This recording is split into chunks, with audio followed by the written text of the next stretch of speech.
What is up, ladies and gentlemen? Elfline FF here, bringing you another best build. This time we've got Alani, who just dropped yesterday. I've pretty much been playing with her all day, and I must say she's actually one of my favorite characters. And because of her, I've actually tried to play support more often. Compared to the Miko, I tried playing them both yesterday and see how they do. And overall, this certain build that I use for Alani is probably the most effective that I found. It is 100% support, but if you play it correctly and you have a good attacker in front of you that you can support, such as Galilea, in this gameplay we use Galilea a lot, this will get you a lot of kills, a lot of assists, and you will minimize your deaths because someone else will tank the damage for you. So basically, let's start off with her skill tree. For level 1, I like to go either right or left. Right is if for Geyser to heal, and the left is to use a Riptide to heal, but I actually like to go left for Riptides because if you're using that attack more often, there's a chance your teammates will probably get hit by that more often than Geyser, just because they don't really stay still, and you have to use a mic if you're going to use the Geyser. For level 2, go right again. For level 3, I would go right also. This basically her attack, once it hits, it cools down all skills, and you realize you're going to hit a lot because you need a hit in order to build up her osmosis. You get 3 stacks basically just by hitting minions or players, and the more stacks you have, the higher your healing ability will be. For level 4, I like to go left. Riptide slows enemies. This is the ultimate support. This is much better than her riding her wave. I normally use the Riptide as a kind of like Randy's Nullify, basically to push enemies away and to get out of danger. But if you add the slowing effect, you can capture many enemies in that little area, have the person in front of you take all the damage and dish out a lot of damage, and then you may be able to get a kill here and there. For level 5, you get her I like to go right.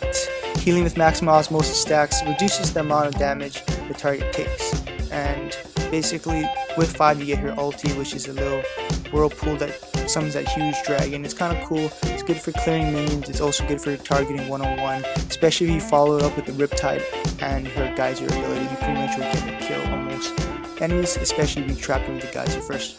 Okay, for level 6, go right again. Moving through Riptide, pool generates osmosis. So basically, you want to generate the osmosis as quickly as you can, just because you want to have at least 2 or 3 stacks up so that you can heal someone immediately. If you put the correct build in items, you can heal back like 1000 HP, and that is a lot.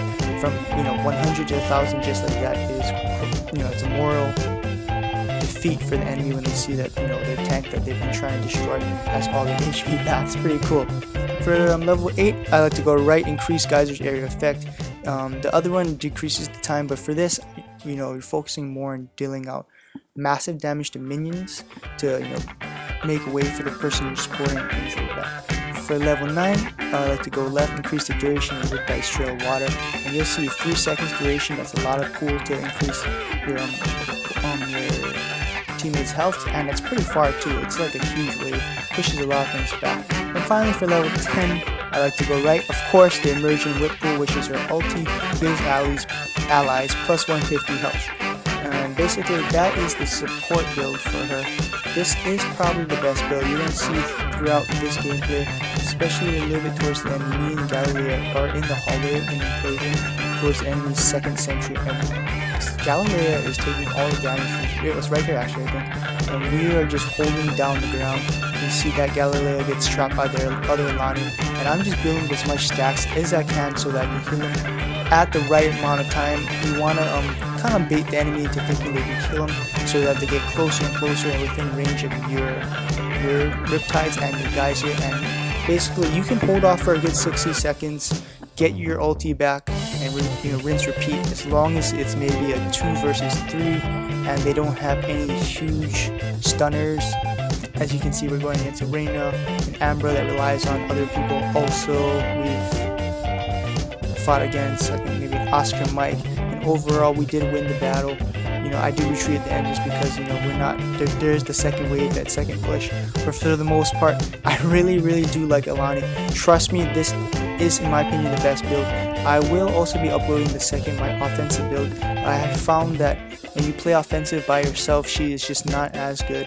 She works so much better with one other person, and I may do a comparison video on her and other support characters, but overall I think she is my favorite healer, and I think she does deserve, you know, people to play her as much as she can. Overuse her for now before, I don't know, she gets nerfed or whatever, because she does adequate amount of damage and she heals pretty well. It is pretty balanced, and overall I hope you guys enjoyed the video. If you guys did, you know, stick around, I'll be uploading more, and I hope you have a really nice day, and I will see you guys maybe in 10 minutes if I upload another video. I'm not sure.